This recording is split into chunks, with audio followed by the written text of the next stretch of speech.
এটা আমাদের ডাক, আমাদের পার্টির ডাক, আইএসএফ এজেন্ডা। স্পষ্ট ভাষায় আপনাদের বলে দিলাম, আমরা 14 তলা থেকে মমতা ব্যানার্জিকে নামাবই, আর মমতা ব্যানার্জি হটলেই বিজেপি পশ্চিমবঙ্গ থেকে মুছে যাবে। 2026 বিধানসভা নির্বাচনকে সামনে রেখে আইএসএফ এর সমর্থক এবং নেতাকর্মীরা বিভিন্ন জায়গাতে অধিকার সমাবেশ করছেন, কোথাও বা রাজনৈতিক সমাবেশ করছেন। এবং আজকে ভাঙড় বিধানসভা ঠিক বামুনিয়া এলাকায় একটি অধিকার সমাবেশ হয় এবং এই অধিকার সমাবেশে একাধিক আইএসএফ সমর্থক কর্মী থেকে রাজনৈতিক নেতারা উপস্থিত ছিলেন এবং উপস্থিত ছিলেন আইএসএফ নেতা তাপস ব্যানার্জি। এবং আজকে স্পষ্ট বার্তা দিলেন আইএসএফ নেতা তাপস ব্যানার্জি যে 2026 বিধানসভা নির্বাচনে মমতা বন্দ্যোপাধ্যায়কে বা 14 তলা থেকে নামিয়ে ছাড়বে, এমনটা কিন্তু চ্যালেঞ্জ করেছেন তাপস ব্যানার্জি মহাশয়। এই মুহূর্তে তিনি কি বললেন শোনাবো আপনাদের। ইতিমধ্যে আপনারা শুনেছেন যে আমাদের অধিকার সমাবেশ 9ই আগস্ট শুরু হয়েছে, 15ই আগস্ট গিয়ে শেষ হবে। সারা পশ্চিমবঙ্গে আমাদের যেখানে যেখানে সংগঠন আছে, যেসব বিধানসভায়, সর্বত্র আমরা 11 দফা দাবি নিয়ে এই অধিকার যাত্রা করছি। কোথাও পায়ে হেঁটে, কোথাও মোটরসাইকেলে, কোথাও অধিকার সভা, সব জায়গায় হচ্ছে। না, আমি রাজ্যের ভাইস প্রেসিডেন্ট আমি যাচ্ছি, নওশাদ সিদ্দিকী যাচ্ছে, আমাদের রাজ্য কমিটির সদস্য যাচ্ছে, সবাই যাচ্ছে আস্তে আস্তে সমস্ত জায়গায়। দাবি হচ্ছে তামান্নার খুনিদের শাস্তি দিতে হবে, অবৈধ প্রকৃত দোষীদের শাস্তি দিতে হবে, 100 দিনের কাজ চালু করতে হবে এবং বনাধিকার 2023 আইন বাতিল করতে হবে এবং ইমিডিয়েট অসাংবিধানিক ওয়াকফ সংশোধনী বিল আইন বাতিল করতে হবে এবং আঞ্চলিকভাবে বিভিন্ন জায়গায় বিভিন্ন যে রাস্তাঘাটের সমস্যা রয়েছে, যেখানে চিকিৎসা ব্যবস্থা নেই, বেসরকারিভাবে স্বাস্থ্য ব্যবস্থাগুলোকে বেসরকারিভাবে নিয়ে যাওয়া হচ্ছে, সমস্ত শিক্ষা অঙ্গনটাকে বেসরকারিকরণ করে দেওয়া হচ্ছে, তার বিরুদ্ধে অধিকার যাত্রা। এবং নারী সুরক্ষা, সবচাইতে বড় কথা নারী সুরক্ষার কথা। এত নারীরা রেপ হচ্ছে, নির্যাতিত হচ্ছে, তার সুরক্ষার দাবিতে আমাদের অধিকার যাত্রা। এই সমস্ত দাবি নিয়ে আমরা রাস্তায় নেমেছি। এই অধিকার যাত্রা 15 তারিখ অবধি আমাদের চলবে। না, উনি কোনো সমস্যা দেখেন না তো। উনি যে দেখছেন না ওনার দলের কর্মীরা খুন হচ্ছে কেন, উনি তার বিচার করুক না আগে। ওনার দলের কর্মী খুন হচ্ছে কেন দেখুক না। উনি একটু মৌমিত্র ফ্লাইং কিস খেয়ে আবার শুয়ে পড়ে আবার হাসে, কোন আন্দোলন করছে সব? ওগুলো তো আপনারা ভিডিওতে দেখছেন ভালো করে। উনি একটা এমপি ফ্লাইং কিস খায়, ওইসব সামলান। উনার কথা বলবেন না। উনি এখনো পর্যন্ত প্রথম দিন একটা ধর্ষক হয়ে গেলে উনি তার মন্তব্য দিয়ে দেন। তারপরে পুলিশের কোনো ক্ষমতা আছে কনস্টেবলের বা কোনো অফিসারের যে তার চার্জশিট দেয় কারো বিরুদ্ধে? ওগুলোকে আমরা বুঝি না নাকি? মমতা ব্যানার্জি যতদিন রাজনীতি করছে তার থেকে হয়তো 2-4 বছরে কম রাজনীতি করছি আমি, তো জানি। মমতা ব্যানার্জি জয়প্রকাশ নারায়ণের গাড়িতে উঠে যখন ড্যান্স করছিলেন কলকাতা ইউনিভার্সিটির বুকে দাঁড়িয়ে, তখন আমি ওখানে প্রেজেন্ট, আমি সেই লোক। শুভেন্দু অধিকারী পুরোটাই নাটক করে যাচ্ছে এবং ও তৃণমূলকে আরএসএস বলে দিয়েছে তুমি এমন কাজ করো যাতে সরকারটা তৃণমূলের থাকে। বিজেপি কোনোদিন সরকার ধরতে চায় না। যারা বিজেপিকে ভোট দিচ্ছে তারা জানে না যে আসলে বিজেপি কোনোদিনই পশ্চিমবঙ্গের আয়ত্ত করবে না। এটা আরএসএস ঠিক করে দিয়েছে। আরএসএস দুর্গা হচ্ছে মমতা ব্যানার্জি। স্বাভাবিক কারণে কেন? তারা আসলে যে কোনোভাবে বাম, কংগ্রেস, আইএসএফকে ঠেকাও পশ্চিমবঙ্গের মাটিতে, এটা এজেন্ডা।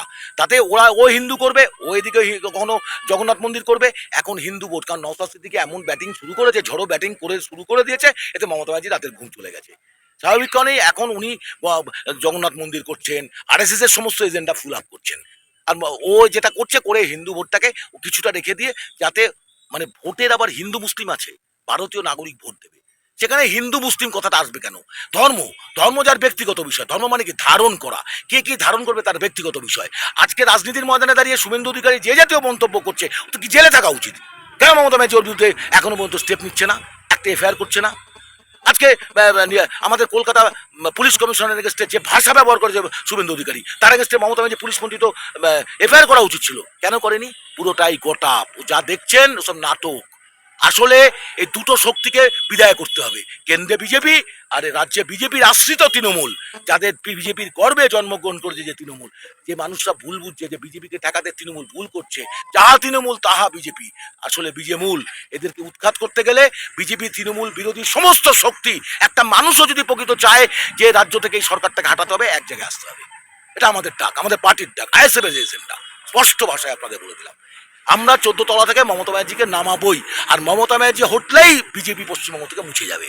যতদিন মমতা ব্যানার্জি থাকবে বিজেপি পশ্চিমবঙ্গের আয়ত্ত করবে, শুভেন্দুর আয়ত্ত করবে, আর ওই দিলীপ ঘোষ লাফাবে। পরিষ্কার শুনলাম। গণতন্ত্রকে মানে না তো ওরা। গণতন্ত্রের বিরোধী থাকবে না, এটা হয় নাকি? সুষ্ঠু আমাদের ভারতবর্ষের সংবিধানে গণতন্ত্র যত বেশি বিরোধী শক্তিশালী হবে, দেশ শক্তিশালী হবে। আর বিরোধী শূন্য যারা করতে চায়, তারা আসলে ফ্যাসিবাদকে কায়েম করতে চায়, স্বৈরাচারকে নিয়ে আসতে চায়। তাহলে পশ্চিমবঙ্গের মানুষ যদি হিটলারের রাজত্ব দেখতে চায়, তাহলে মোদির রাজত্ব দেখবে। মানে পশ্চিমবঙ্গের মানুষ মোদি আর মমতার রাজত্ব দেখবে। যদি হিটলারের উত্তরসূরিয়েরা করবে না, নিশ্চয়ই কোনো নটরাজ কি মেলের আসছিস, তো এমন হতে পারে। এটা তো পুলিশ বুঝবে, আমি কি করে বলবো? সে মানুষ ঠিক করবে। এটা কি আমি গণক ঠাকুর নয়, আমি গুনতে জানি না, আমি গণক ঠাকুর না, আমি জ্যোতিষী না, এসব বলতে পারবো না। সেরকম খবর আমাদের কাছে ছিল। আমরা সচেষ্টভাবে আইনি সহযোগিতা নিয়ে কাজ করেছি। গণতন্ত্র আইনে যে অধিকার, আমরা সেই অধিকার সমাবেশ করেছি। যদি সবার পরে কোনো বাড়ি আক্রমণ বা কোনো ছেলেকে আক্রমণ করা হয়, তাতে আমরা ছেড়ে দেব না। আইনি সহযোগিতা নিয়ে তাদেরকে ব্যবস্থা নেব। যে নির্মমভাবে তানাকে ধর্ষণ করে যে খুনিদেরকে যেভাবে ছেড়ে রেখেছে এই রাজ্য সরকার, তার শাস্তির দাবিতে আমাদের এই অধিকার সভা ছিল। এবং সেই নির্বাচনকে কেন্দ্র করে যে আমাদের তামান্না বোনটাকে যে বোম মেরে আঘাত করে দিল, সেই সব ছেলেরা এখনও দাবিয়ে বেড়াচ্ছে। তানাদের শাস্তির দাবিতে আমাদের এই অধিকার সভা অবশ্যই চলবে। বিগত এই যে সরকার আছে, তিনি যদি সঠিকভাবে এই আইন মেনে না কাজ করে, যারা অন্যায়কারী তাদেরকে সাজা দিচ্ছে না, যারা অন্যায় করছে তাদেরকে ছেড়ে রাখছে, আর যারা বিরোধী করছে তাদেরকে কেস দিয়ে ঢুকিয়ে দেওয়ার চেষ্টা করছে, এ থেকে আমরা নিন্দা জানাই এবং ধিক্কার জানাই। শওকত মোল্লা যে 26-এ আমাদেরকে ঘুরিয়ে দেবে বা কবরে ঢুকিয়ে দেবে, কবরে ঢোকানোর মালিক একমাত্র ওপর আল্লাহ।